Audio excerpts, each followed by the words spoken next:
ദൈവത്തിന് മഹത്വം അർപ്പിക്കുന്നു. ഇന്ന് നമുക്ക് ലൂക്കോസിൻ്റെ സുവിശേഷം 17-ാം അധ്യായം 1 മുതൽ ഉള്ള വചനങ്ങൾ ധ്യാനിക്കാം.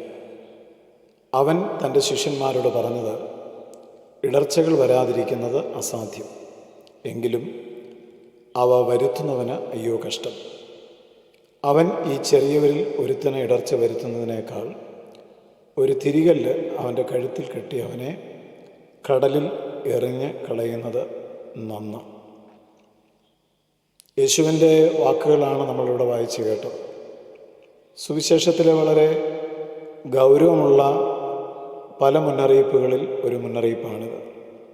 ഇതൊരു ഉപദേശമല്ല, ഇത് വളരെ ഗൗരവമായിട്ട് നാം കേൾക്കേണ്ട ഒരു വചനമാണ്. ഇടർച്ച എന്ന വാക്ക്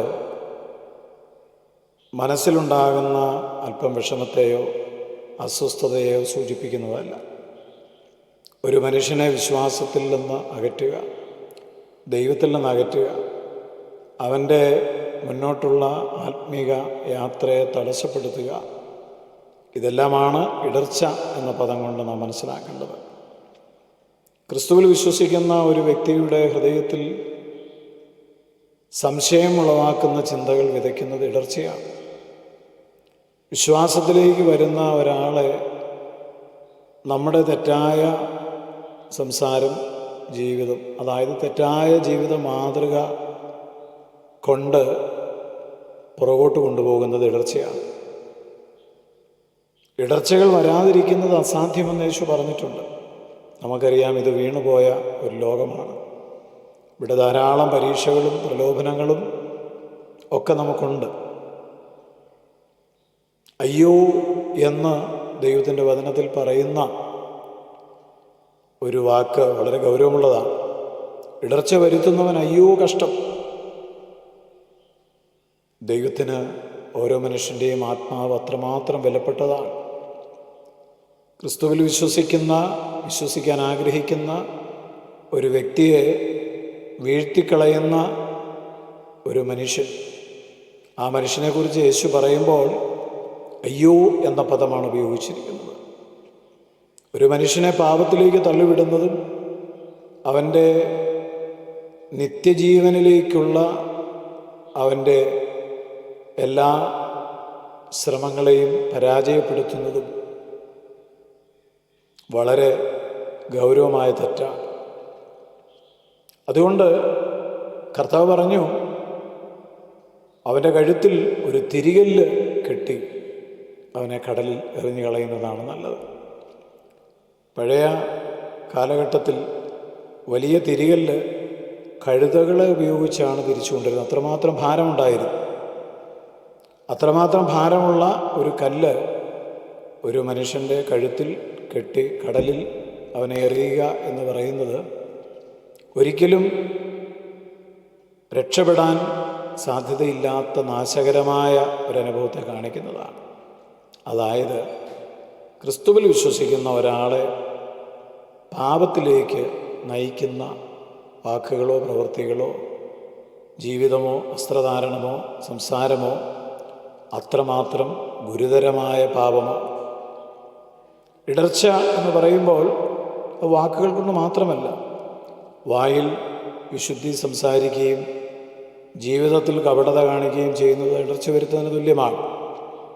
ഉദാഹരണമായിട്ട്, സഭയിൽ സ്നേഹത്തെക്കുറിച്ചും സമാധാനത്തെക്കുറിച്ചും ക്ഷമയെക്കുറിച്ചുമൊക്കെ സംസാരിച്ചിട്ട് വീട്ടിൽ ചെന്ന് അതിന് വിരുദ്ധമായ സ്വഭാവങ്ങൾ പ്രകടിപ്പിക്കുന്നത് ഇടർച്ചയാണ്. മറ്റുള്ളവരുടെ ആത്മീയതയെ പരിഹസിക്കുന്നത് ഇടർച്ച വരുത്തുന്നതിന് തുല്യമാണ്. ഇതെല്ലാം ക്രിസ്തുവിൽ വിശ്വസിക്കുന്ന ആളുകളെ അകറ്റിക്കളയുന്ന കാര്യങ്ങളാണ്. സോഷ്യൽ മീഡിയ ഒക്കെ ഉപയോഗിക്കുമ്പോൾ വളരെ ഗൗരവത്തോടെ വേണം ആ കാര്യങ്ങൾ നാം ചെയ്യുവാൻ. അതുകൊണ്ട് നാം ഒരിക്കലും ഇടർച്ച വരുത്തുന്നവരാകരുത്. നാം നമ്മോട് തന്നെ ചോദിക്കണം, എൻ്റെ ജീവിതം കാണുമ്പോൾ മറ്റുള്ളവർ ദൈവത്തോട് അടുക്കുന്നുണ്ടോ, അതോ എൻ്റെ ജീവിതം, എൻ്റെ നിലപാടുകൾ നിമിത്തം ആളുകൾ ദൈവത്തിൽ നിന്ന് അകന്നു പോവുകയാണ്? നമ്മുടെ വാക്കുകൾ, കുടുംബജീവിതം, ബന്ധങ്ങൾ, ഇതെല്ലാം അത് തെളിയിക്കുന്നതായിരിക്കട്ടെ. നാം മറ്റുള്ളവരെ സ്വാധീനിക്കുന്നവരാണോ അതോ മറ്റുള്ളവരെ ദൈവത്തിൽ നിന്ന് അകറ്റിക്കളയുന്നവരാണോ? ക്രിസ്തുവിൻ്റെ ജീവിതം നമുക്ക് മാതൃകയാണ്. എൻ്റെ വാക്കുകൾ മറ്റൊരാളെ മുറിപ്പെടുത്തുന്നുണ്ടെങ്കിൽ, എൻ്റെ പ്രവൃത്തികൾ ദൈവനാമത്തിന് അപമാനം വരുത്തുന്നുണ്ടെങ്കിൽ, ഞാൻ മറ്റൊരാളുടെ ആത്മീയ യാത്രയ്ക്ക് തടസ്സം സൃഷ്ടിക്കുന്നയാളാണെങ്കിൽ തീർച്ചയായും ഞാൻ ഇടർച്ച വരുത്തുന്ന ഒരു വ്യക്തിയാണ്.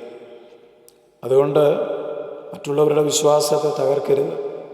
അവരുടെ വിശ്വാസത്തിന് സംശയമുണ്ടാക്കുന്ന പ്രവൃത്തികൾ നമ്മിലുണ്ടാകരുത്. പാപം ചെയ്യുവാൻ അവരെ പ്രേരിപ്പിക്കുന്നതൊന്നും നമ്മുടെ ജീവിതത്തിൽ കാണരുത്. മറ്റുള്ളവരുടെ ആത്മീയ വളർച്ചയെ തടസ്സപ്പെടുത്തുന്ന നിലപാടുകൾ നാം സ്വീകരിക്കരുത്. ഇതെല്ലാം ഇടർച്ചകളാകും. ഒരു മനുഷ്യൻ വഴിയിൽ നടക്കുമ്പോൾ അവൻ്റെ കാൽ കല്ലിൽ തട്ട് അവൻ വീണു പോകുന്നത് പോലെ ആത്മീയ ജീവിതത്തിലും നാം ഇടർച്ചക്കല്ലുകളായിട്ട് മാറാതിരിക്കട്ടെ. കർത്താവായ ദൈവമേ, അങ്ങയുടെ നല്ല വചനങ്ങൾക്കായി സ്തോത്രം.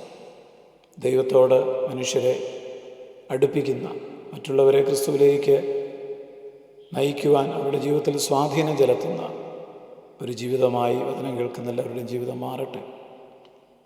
ആർക്കും ഇടർച്ച വരുത്താതെ മറ്റുള്ളവർക്ക് അനുഗ്രഹമായിട്ട് മാറുവാൻ സഹായിക്കണം. യേശു ക്രിസ്തുവിൻ നാമത്തിൽ തന്നെ ആമേൻ. നിത്യജീവമോ